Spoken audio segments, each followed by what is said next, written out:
사람은 가치를 중요시 여깁니다. 그래서 어떤 일이 가치가 있다고 생각할 때만 그 일을 합니다. 가치 없는 일은 거들떠 보지도 않습니다. 이거 하면 1불 줄게 하지 않습니다. 왜요? 1불이 자기가 생각하는 것처럼 그렇게 가치가 있다고 생각하지 않기 때문이에요. 100불 줄게 합니다. 가치가 있기 때문이죠. 그래서 이 가치라고 하는 것은 사람을 움직이는 힘입니다. 사람들은 또 누구나가 다 가치 있는 사람이 되기를 원합니다. 그래서 우리는 우리의 자녀들에게 어디를 가든지 가치 있는 사람이 되라고 이야기를 합니다. 가치는 사람을 사람으로 만드는 능력입니다. 그래서 우리는 자녀들에게 항상 가치 있는 사람이 되라고 가르칩니다. 어디를 가든지 가치 있는 사람이 되라. 왜냐하면 가치 있는 삶을 사는 것이 성공적인 인생을 사는 방법이라고 사람들은 믿기 때문입니다. 그런 의미에서 세상에서 가장 나쁜 욕은 이것입니다. 저런 가치 없는 놈, 쓸데없는 놈, 부가치한 놈, 이것이 제가 이해하고 있는 세상에서 가장 나쁜 욕입니다. 영어에서는 이렇게 얘기하죠. You deserve it. 칭찬을 할 때도 그렇고 또 욕을 할 때도 그렇고 징벌을 내릴 때도 마찬가지입니다. You deserve it. 당신은 이와 같은 대우를 받을 만한 가치가 있습니다. 상을 받을 만한 가치가 있습니다. 이와 같은 모욕을 받을 가치가 있습니다. 그래서 이 가치라고 하는 것, you deserve it. 이 가치라고 하는 것이 결국에는 사람을 평가하는, 판가름하는 덕목이 된다라고 하는 것입니다. 여러분, 사람은 다 누구나가 어떤 일을 할 때 가치를 매깁니다. 어떤 사람에게는 그것이 가치가 있는 일이지만 어떤 사람에게는 무가치한 것이 될 수가 있어요. 예를 들어서 커피를 마실 때도 어떤 사람은 커피를 정말 너무너무 풍부하게 마셔요. 커피를 눈을 감으면서 그래서 한 모금을 마시면서 정말 맛있게 먹는 분이 있는가 하면 어떤 분은 그냥 찬물 마듯이 입가심 하듯이 커피를 딱 마시고는요 그리고 설탕 집어넣는 분이 있어요. 또 어떤 분은 커피집에 가셔서 커피를 받기는 받았는데 커피를 드시면서 이런 얘기를 하는 거예요. 나는 이 백해무익한 커피를 왜 먹는지 몰라? 근데 거기 왜 가셨을까요? 커피 먹는 거 이외에 다른 일 때문에 가셨을 거예요. 또 어떤 분은 뜨거운 커피보다 냉커피, 아이스드 커피를 먹는 분들이 있어요. 이분은 사실 커피보다도 차가운 음료수를 먹고 싶은 마음으로 그 커피를 먹는 겁니다. 하나를 대할 때도 사람들마다 가지고 있는 그것을 다루는 가치가 달라요. 하물며 우리가 살아가면서 많은 것들을 경험하게 되는데 그 많은 것들의 가치가 저조금 다 다르다고 하는 거죠. 그래서 이것도 중요하고 저것도 중요하기 때문에 포기하지 못하고 모든 것을 이렇게 받아들이게 됩니다. 하나만 가치가 할 수가 없죠. 그래서 내게 소중한 것을 가치를 정하는데 순서대로 그 가치를 받아들이게 됩니다. 이 순서를 정해서 자기에게 필요한 가치를 정리하는 것을 우리는 가치관이라고 얘기합니다. 그래서 어린아이는 태어나면서부터 그 부모에게 세상을 살아가면서 모든 것들의 가치를 정하는 가치관 훈련을 받게 됩니다. 그 가치관을 통해서 아이가 세상을 살아가는 방법을 하나씩 배우게 되죠. 어떤 때는 가치관에 혼란이 와요. 어떤 질문을 받았을 때 우리 아이들이 제일 먼저 가치관에 혼란이 오는 질문이 뭘까요? 아빠가 더 좋아? 엄마가 더 좋아? 라고 하는 거죠. 그럼 애들이 막 혼란스럽습니다. 여태까지는 이렇게 자기가 취해서 순서를 정하는 거를 해왔는데 이제는 둘이 맞붙은 거예요. 최고의 가치들끼리 붙은 겁니다. 아빠가 더 좋아? 엄마가 더 좋아? 그럼 그 아이는 방황하다가 이렇게 얘기합니다. 뭐라고 얘기해요? 해보셨군요. 둘 다 좋아요. 그럼 엄마가 섭섭해합니다. 엄마가 더 안 좋아? 그럼 걔가 망설여요. 막 머릿속에서 막 회로가 꼬입니다. 하고 보니까 또 아빠가 이렇게 또 시무룩하게 쳐다봅니다. 그럼 이 아이가 힘들어요. 그러다가 이 아이가 나중에 엄마한테 가면 이렇게 얘기합니다. 사실 난 엄마가 더 좋아. 아빠한테 오면 이렇게 얘기합니다. 내가 아빠 좋아하는 거 알지요? 이 아이에게 세상은 이렇게 왔다 갔다 하는 게 좋다라고 하는 것을 우리 부모가 가치관 형성에 아이들에게 도움을 주고 있는 거예요. 아무튼 아이들은 그 자기가 가지고 있는 가치관을 가지고 가치를 배열하면서 살아가게 됩니다. 모든 것을 구분하고 선택해서 가치의 순서를 정하게 됩니다. 가치관 훈련이죠. 대부분의 일들은 나름대로 가치가 있습니다. 그래서 그 많은 가치가 있는데 그 가치가 있는 것들 중에서 내게 정말 필요한 것이 무엇인가를 찾아서 그 가치의 순서를 정할 때 내 인생의 모양이 만들어진다는 것입니다. 여러 가치 있는 일들 중에서 특별히 자기의 인생에 있어서 최고로 중요한 가치가 있습니다. 우리는 이것을 선행가치, 상위가치, 절대가치, 최고의 가치라고 부르게 됩니다. 내 인생에 있어서 가장 중요한 가치라고 하는 거죠. 최고의 가치, 선행가치, 상위가치, 절대가치라고 이야기를 하는 거죠. 어떤 사람은 돈과 보물을 추구하는 것을 최고의 가치로 여길 수도 있습니다. 어떤 사람은 명예나 사랑이나 공익을 최고의 우선적인 가치로 정할 수가 있어요. 어떤 것을 최고의 가치, 상위 가치, 선행 가치로 정하느냐에 따라서 우리의 인생은 전혀 다른 모양으로 만들어질 수 있다는 거죠. 그 사람이 어떤 사람인가를 알려고 한다면 우리는 그 사람의 선행 가치, 절대 가치가 무엇인지를 보면 그 사람이 어떤 사람인지를 단번에 알게 됩니다. 성공의 최고의 가치를 두고 살아가는 사람은 성공지향적인 인생을 사는 사람이에요. 성의 가치를 두고 살아가는 사람은 허세칸입니다. 색을 사랑하는 사람들이에요. 돈에다가 최고의 가치, 절대 가치를 부여하면서 살아가는 사람은 돈 사람입니다. 돈 사람. 돈에 최고의 가치를 두고 있는 거죠. 그래서 최고의 선행 가치가 어디에 있느냐가 바로 그 사람의 실존적인 모습이다라고 하는 것입니다. 오늘 우리가 읽은 본문의 말씀은 우리 그리스도인들도 선행 가치라고 하는 것이 있는데, 절대 가치라고 하는 것이 있는데, 우리 그리스도인들은 어디에다가 최고의 가치, 절대 가치를 두고 살아가야 되는가? 이것을 우리에게 가르쳐 주시는 말씀입니다. 33절 말씀이 핵심 말씀입니다. 뭐라고요? 그런즉 너희는 먼저 그의 나라와 그의 의를 구하라 라고 하는 거죠. 하나님의 나라와 하나님의 의에다가 최고의 가치를 부여하고 사는 사람들, 그 사람들이 바로 그리스도인이다라고 하는 것입니다.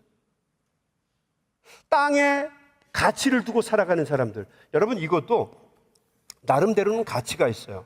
땅에 보물을 추구하게 됩니다. 돈과 금과 부동산을 추구하죠. 돈이라고 하는 게 여러분 참 힘이 있고요. 돈이라고 하는 게 귀합니다. 돈이 없으면 서럽습니다. 돈 때문에 비굴해지기도 하고 돈 때문에 사람이 교만해지기도 합니다. 이 돈의 힘이라고 하는 건 대단해요. 돈이 있으면 참 편안하고요. 돈이 있으면 하고 싶은 걸 다 할 수가 있어요. 돈이 있으면 신기하게도 사람들이 와서 머리를 숙이고 존경을 합니다. 심지어는 경배까지 합니다. 그래서 사람들은 돈을 가지려고 합니다. 이 돈이라고 하는 게 참 힘이죠. 그래서 money is power. 돈은 곧 힘이라고 하는 거죠. 요즘에 아이들은 다 돈을 좋아해요. 애들도 돈을 좋아해요. 그래서 뱃속에 있는 아이들한테도 그 제왕절개를 해야 되는 아이한테도 엄마 아버지가 그런다는 거죠. 돈 줄게 빨리 나와. 그럼 애가 막 빨리 나온다는 거예요. 저희 때는 3살, 4살 먹은 아이도 돈 준다고 그러면 울음을 딱 그쳤어요. 그렇죠? 요즘에 그냥 뱃속에 있는 아이들도 돈 준다고 그러면 빨리빨리 기어 나온다고 하는 거죠. 돈이 상위 가치가 되고 선행 가치가 되는 시대를 우리가 살아가고 있습니다. 그 시대를 살고 있는 우리들에게 오늘 본문의 말씀은 이렇게 권면합니다. 19절. 너희를 위하여 보물을 땅에 쌓아두지 말라. 거기는 좀과 동록이 해하며 도둑이 구멍을 뚫고 도둑질 하느니라. 오직 너희를 위하여 보물을 하늘에 쌓아두라. 거기는 좀이나 동록이 해하지 못하며 도둑이 구멍을 뚫지도 못하고 도둑질도 못하느니라. 우리의 보물을, 우리의 물질을 이 땅에다 쌓아두지 말고 하늘나라에 쌓아두라는 얘기예요. 사람들은 이 말을 들으면 이렇게 생각합니다. 특별히 돈이 많은 사람들은 이렇게 생각을 해요. 세상에서 돈을 모으지 말고 그 돈을 교회에 헌금하라는 이야기인가 보다. 그렇지가 않아요. 많은 목사님들이 이 말씀을 정말 어떤 교회 이데올로기로 사용했기 때문에 우리는 그렇게 이해를 해요. 그렇지 않습니다. 만약에 교회가 여러분을 설득해서 여러분의 돈을 갖다가 갖는 데 목적이 있다고 한다면 여러분 교회의 조직이나 세상의 조직이나 뭐가 달라요? 그 얘기가 아닙니다. 무슨 얘기입니까? 가치를 바꾸라는 거예요. 여러분의 절대 가치, 선행 가치를 바꾸라는 이야기입니다. 물질 그 자체에다가 여러분이 있는 최고의 가치를 부여하지 말고 하나님의 나라와 하나님의 의로우심과 하나님의 정의를 위해서 여러분의 모든 선행 가치를 두라고 하는 이야기입니다. 하나님의 의가 드러나는데, 하나님의 영광을 돌리는데 이 물질을 사용하라는 겁니다. 물질이 적거나 많거나 그 얘기를 하는 게 아니에요. 하나님의 영광을 위해서 우리가 가지고 있는 보물을 사용할 때 그것이 바로 하나님을 비치시게 하는 행동이라는 거죠. 하나님을 비치게 한다는 얘기가 무엇입니까? 하나님께서 이 다음에 우리에게 갚아 주신다는 이야기입니다. 하나님 나라를 바라보며 하나님 나라의 의를 위해서 살아가라고 하는 거죠. 오늘 본문의 말씀에 중요한 말씀이 있어요. 내 보물이 있는 그곳에는 내 마음도 있느니라. 우리가 어떤 가치를 갖느냐에 따라서 우리의 삶이 바뀌어요. 우리의 보물이 이 땅에 있으면 우리의 마음도 이 땅에 있습니다. 그러나 우리의 보물이, 우리의 가치가 하나님의 나라에 있으면 우리의 마음도 하나님의 나라에 있지요. 우리의 마음이 이 땅에 있으면 우리는 땅의 사람들이고, 우리의 마음이, 가치가 하나님의 나라에 있으면 우리는 하나님 나라의 자녀들입니다. 물질도 중요하지만 우리에게 정말 소중하고 빼앗길 수 없는 선행가치, 최고의 가치는 오늘 본문의 말씀에 보면 하나님의 나라, 하나님의 의에 있다고 하는 것을 성경 말씀은 우리에게 가르쳐주고 있습니다. 어떤 분은 이렇게 얘기할지 몰라요. 목사님, 그렇게 하늘만 바라보고 살아간다고 우리에게 뭐 먹을 게 생깁니까? 떡이 생깁니까? 밥이 생깁니까? 우리가 남 좋은 일하고 남 섬긴다고 남에게 베푸는 일만 하고 또 하나님이 일만 하고 그러면 내가 아슬아슬하게 인생을 살다가 과연 나에게 위기가 오면 그거 누가 책임집니까? 하나님이 책임지겠어요? 목사님이 책임지겠어요? 목사님, 세상 그렇게 만만하지 않습니다. 목사님은 교회에서 편하게 사시니까 뭐 세상이 얼마나 어려운지 모르시는 것 같은데 세상 그렇게 만만하지 않습니다. 이에 악물고 악착같이 살아야 간신히 사는 게 세상입니다. 생각 같아서는 화를 내고 싶지만 뭐 그럴 수 없어서 참습니다. 그런 분들에게 오늘 말씀은 이렇게 이야기를 합니다. 26절, 공중의 새를 보라. 심지도 않고 거두지도 않고 창고에 모아들이지도 아니하되 너희 하늘 아버지께서 기르시나니 너희는 이것들보다 귀하지 아니하냐. 너희 중에 누가 염려함으로 그 키를 한 자라도 더할 수 있겠느냐. 또 너희가 어찌 의복을 위하여 염려하느냐. 들의 백합화가 어떻게 자라는가 생각하여 보라. 수고도 아니하고 길쌈도 아니하느니라. 그러나 내가 너희에게 말하노니 솔로몬의 모든 영광으로도 입은 것이 이 꽃 하나만 같지 못하였느니라. 오늘 있다가 내일 아궁이에 던지는 들풀도 하나님이 이렇게 입히시거든 하물며 너희일까 보냐? 믿음이 개떡 같은 사람들아 하고 얘기하는. 우리가 적어도 하나님 나라의 자녀가 맞다면, 또 하나님을 믿고 하나님 나라에 가는 것을 우리의 선행가치, 최고의 가치, 절대 가치로 여기고 있는 사람이 맞다고 한다면 우리가 적어도 무엇을 먹을까? 무엇을 마실까? 무엇을 입을까에 집중하지 않고 하나님의 나라를 향해서 살아가는 것이 옳지 않겠느냐라고 하는 이야기입니다. 이 하찮은 것들, 들에 피는 꽃이라든지 또 아니면 공중에 나는 새 같은 것도 하나님이 굶기시지 않고 다 철마다 지키시고 보호하시는데 하물며 하나님의 자녀를 돌보지 않겠느냐, 하나님의 자녀인 너희들을 지키지 않겠느냐라고 이야기를 하는 것입니다. 돈이 귀한 거 맞고요, 돈 없으면 안 되는 거 맞습니다. 그러나 그럼에도 불구하고 하나님의 자녀들은 하나님의 나라를 목적해서 살아가는데 하나님의 나라와 하나님의 의의 목적을 두고 나머지 것들은 하나님께서 나를 붙잡아 주시고 인도해 주실 것에 대한 믿음을 가지고 그 나라를 최고의 가치로 두고 살아가라고 이야기하고 있는 것입니다. 하나님은 우리를 절망으로 몰고 가지 않는다는 거예요. 망하는 것 같아도, 사방으로 고난과 역경 속에 우겨쌈을 당하여도 우리가 실패하거나 망하지 않는 이유는 하나님이 우리를 붙잡아 주시고 인도해 주시기 때문이에요. 아멘?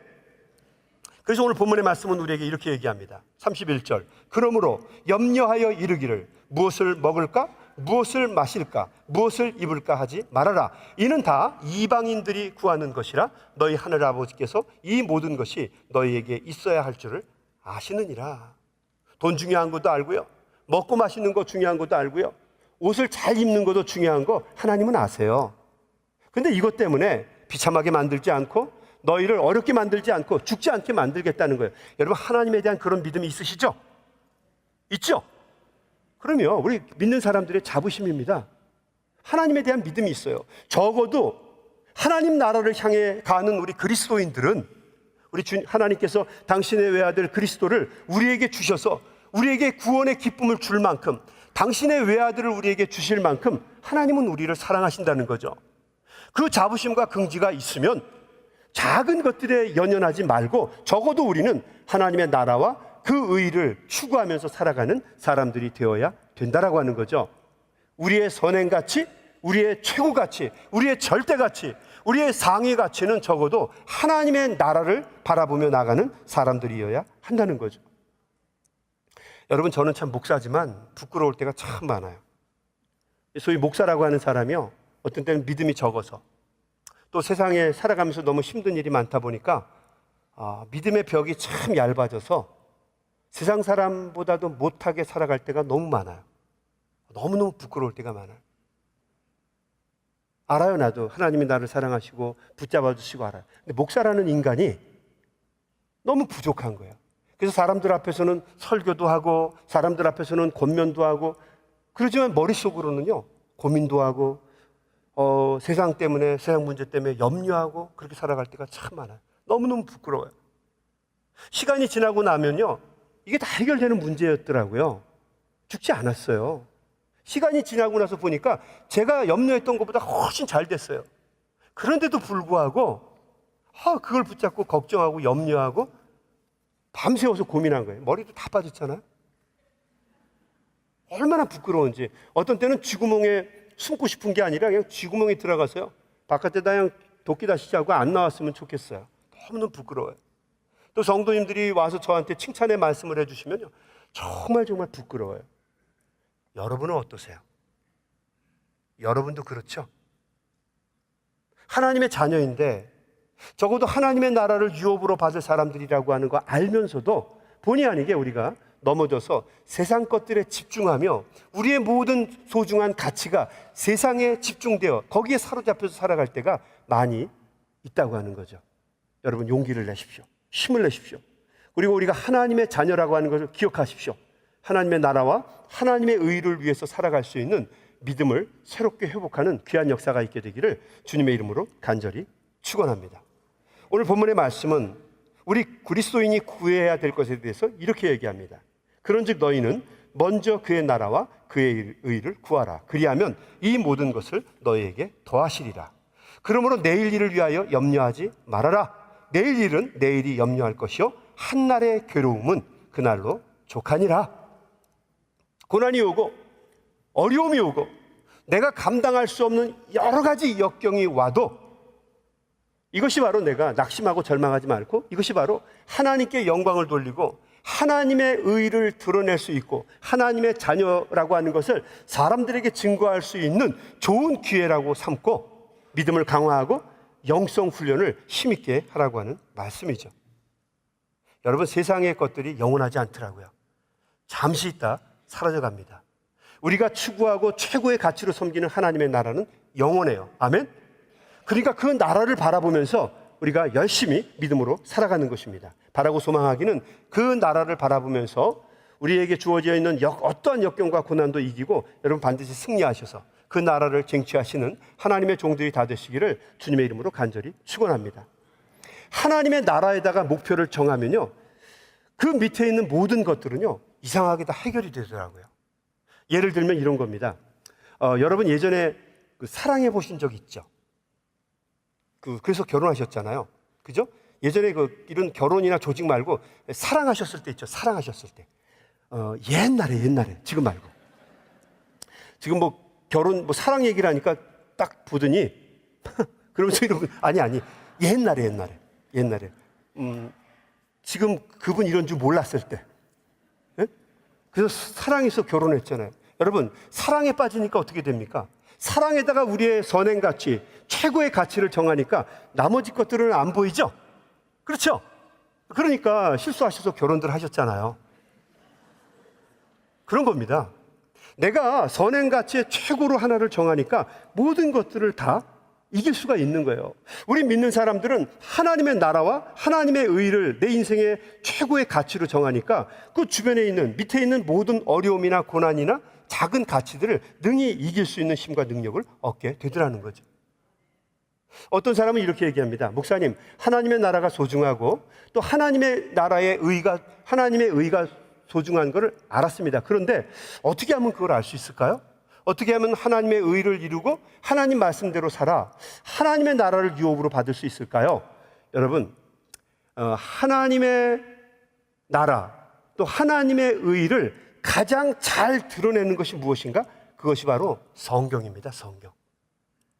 성경을 통해서 우리는 하나님을 알 수가 있어요.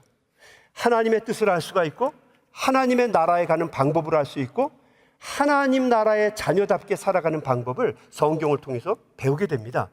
그래서 우리가 성경 공부를 하고 말씀을 나누고 또 사람들과 성경이 이야기하는 대로 살려고 애쓰고 노력을 하는 겁니다. 그래서 우리 믿는 사람들에게 있어서 최고의 가치는 성경입니다. 성경. 성경이 이야기하는 것, 그래서 성경을 우리는 최고의 권위로 여기는 거예요. 요즘 아까 광고한 것처럼 back to school 시즌이 되었어요.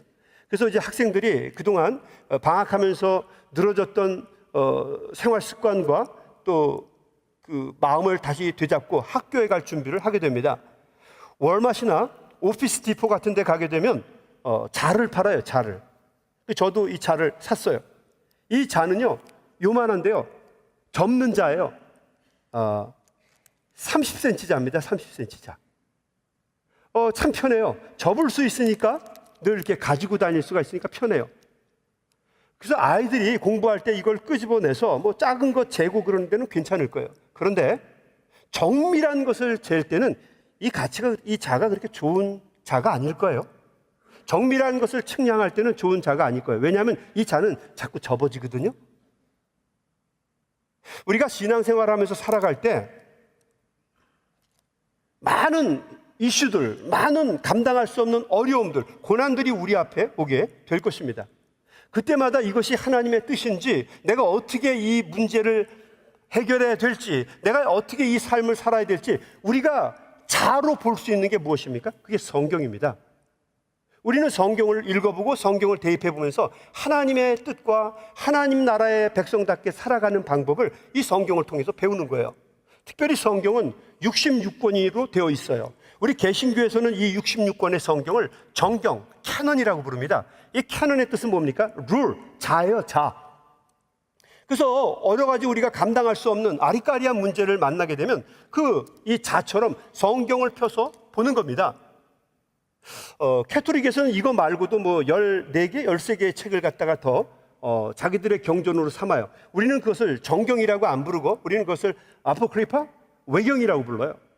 그리고 이거 말고도 많은 거짓된 책들이 있죠. 그걸 우리가 수도그라피아라고 그러죠. 수도그라피아. 위경이라고 부릅니다. 위경. 아무튼 우리 교회는요, 정경 66권만을 정경이라고 얘기해요. 우리가 가지고 있는 성경입니다. 그것이 우리가 모든 것을 결정할 때 이야기하는 기준으로 삼는 최고의 가치가 되는 성경이에요. 그래서 성경에 나와 있는 것이 가장 중요합니다. 함부로 성경을 해석하거나 자기의 욕심이나 이기심을 채우려고 성경을 오용하는 것은 옳지 않습니다. 하나님의 말씀은 가능하면 그대로 가지고 있어야 됩니다. 함부로 고치거나 함부로 해석해서는 안 됩니다. 여러분, 제가 이제부터 얘기하는 걸 한번 잘 들어보세요. 오해하지 말고 상처받지 말고 잘 들어보시기 바랍니다. 요즘에 우리 연합감리교회에서 가장 핫 이슈가 되는 것 중에 하나가 동성애 문제입니다. 많은 사람들이 저에게 묻습니다. 목사님은 동성애를 찬성하십니까? 반대하십니까? 라고 물어요. 얼마 전에는 제가 오해도 받았어요. 우리 한인교회 목사님은 동성애를 찬성하실 뿐만 아니라 뭐 서류에도 다 사인을 하셨다고. 질문, 제가 어디다 사인을 했을까요? 저는 드라이브 라이센스 받을 때 거기다 사인한 거 하고요.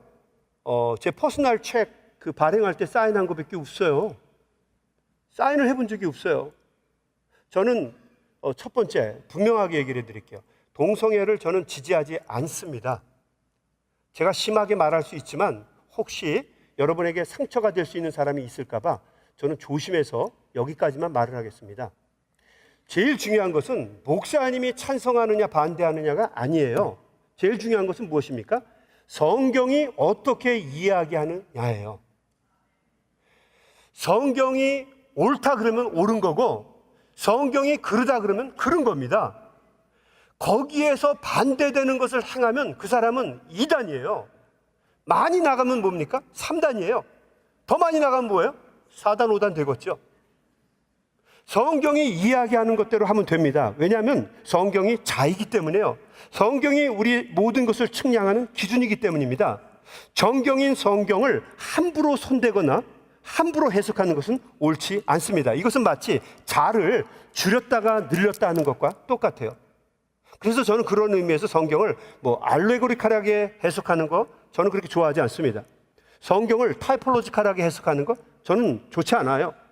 정말 성경을 해석해야 될 필요가 있다고 한다면 권위 있는 주석을 통해서 성경을 잘 받아 해석을 읽어보고 그것을 우리가 이해할 수 있는 대로 성경의 원문의 뜻을 최대한대로 훼손하지 않으면서 그것을 이해하는 게 중요하다고 믿는 사람들입니다. 함부로 성경을 갖다가 자기 마음대로 해석하는 거 여러분 그것은 옳지 않다라고 하는 거죠. 성경이 하지 말아라 하면 하지 않는 게 답입니다. 아멘? 여러분 어떤 사람이 이런 얘기를 저한테 합니다. 이렇게 얘기를 해요. 많은 분들이. 요한복음 8장에 보면 가늠하다가 현장에서 끌려온 여자 얘기가 나옵니다. 예수님께서 여러분이 잘 알고 있는 것처럼 거기에 있는 많은 사람들을 다 물리치셨어요.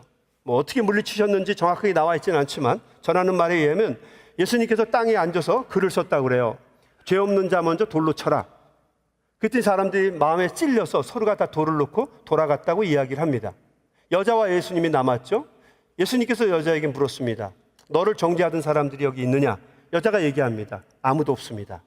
그 얘기는 무슨 얘기예요? 당신 빼고는 모두가 다 같습니다. 아무도 정죄하지 않습니다.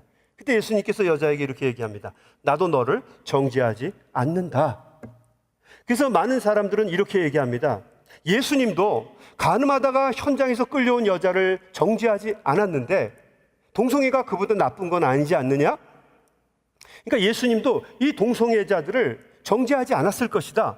근데 너가 잘난 것도 없는데 왜 함부로 동성애자들을 정죄하고 그들을 비판하고 잘못됐다고 그들을 이야기하느냐라고 이야기를 합니다.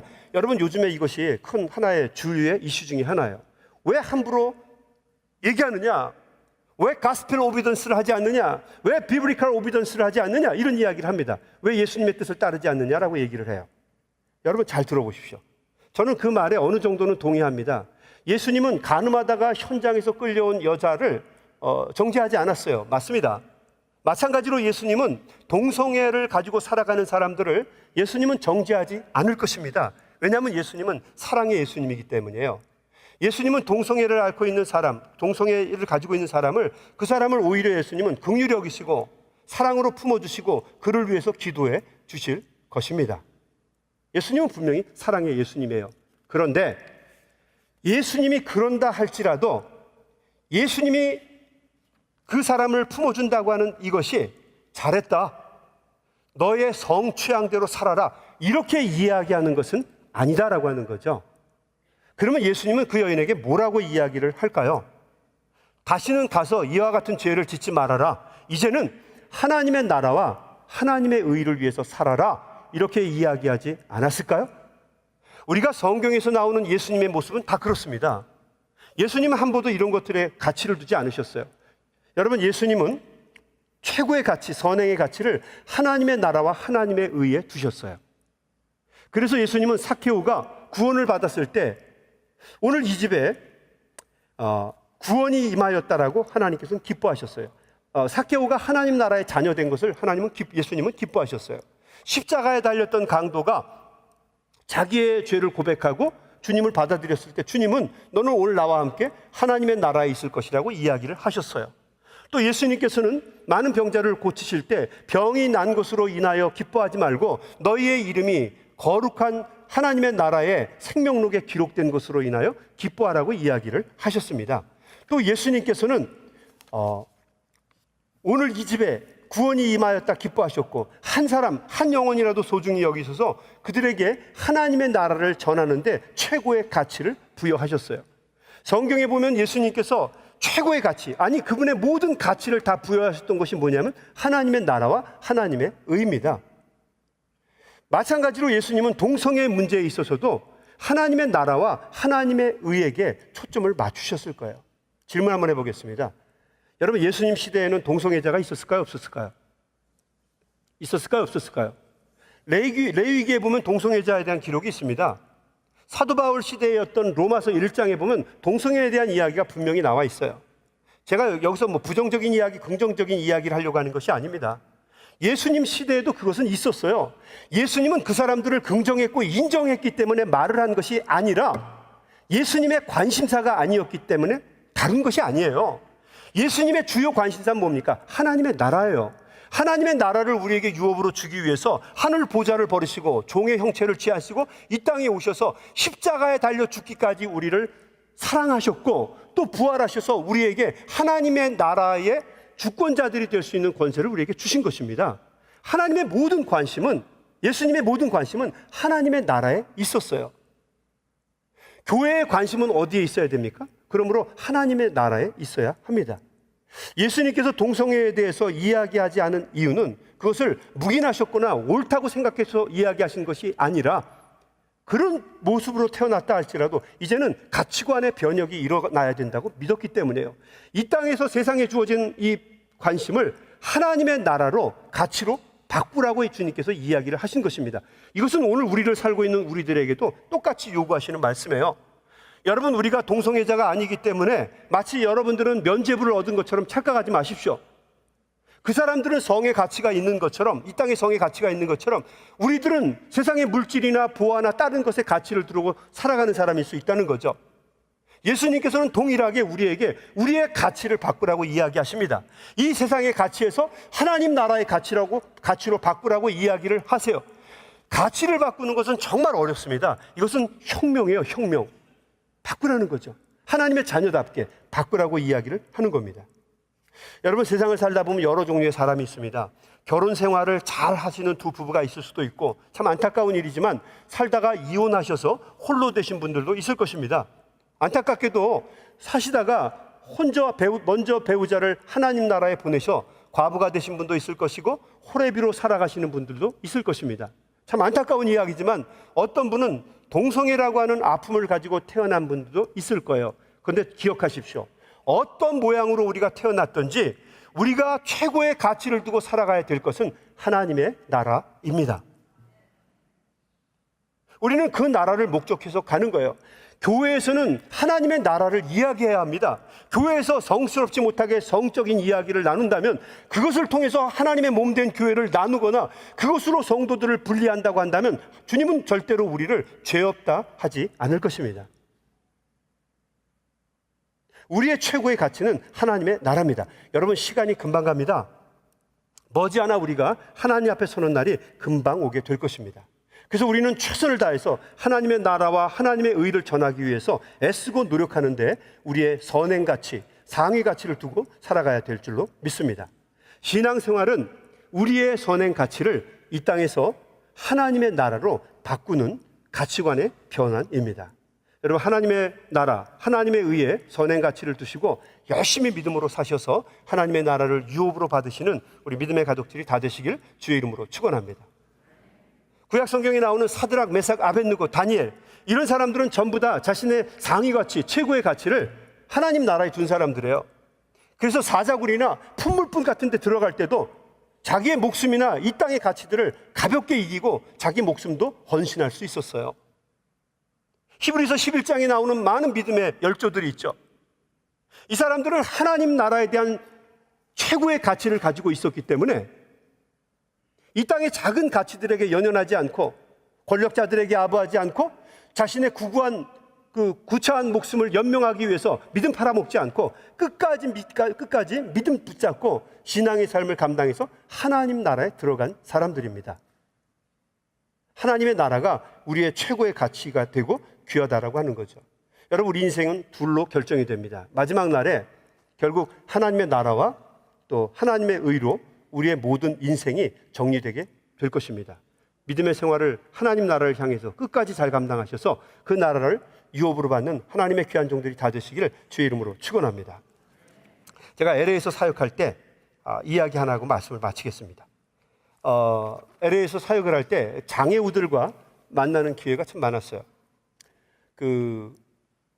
한 번은 제가 엘리베이터에 있다가 한 중증 장애를 앓고 있는 한 자매와 대화를 나눈 적이 있었어요.